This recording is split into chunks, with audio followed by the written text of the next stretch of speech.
দেশের 12টা বাজছে, ঠিক কিনা কন?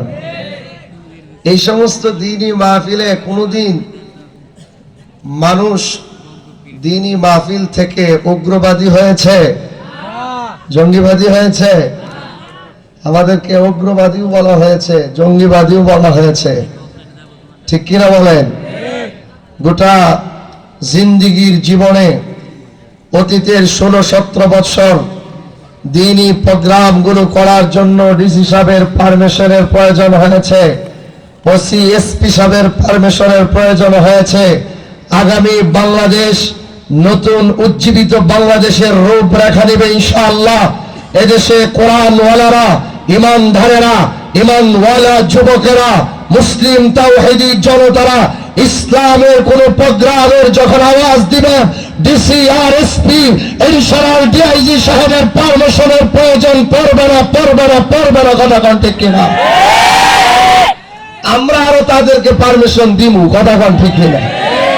আমাদেরকে কয় পারমিশন লাগবে, আর মিয়া দ্বীনি মাহফিল করতে গেলে যদি পারমিশন লাগে তাহলে আমরা দিমু ডিসি সাহেবকে পারমিশন।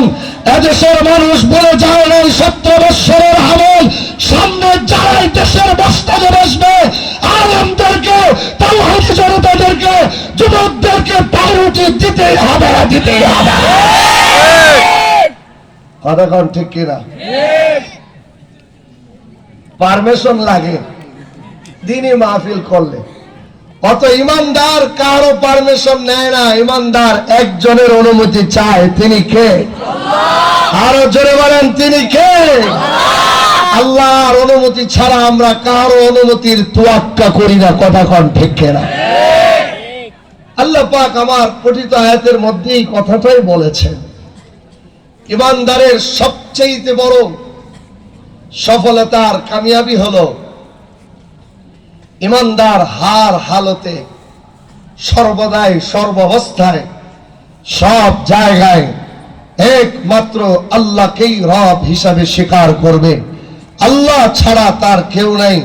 রব যদি থাকে তাহলে একজনই আছে। রব যদি মানতে হয় একজনকেই মানতে হবে। রব যদি মানাই লাগে একজনকেই মানতে হবে।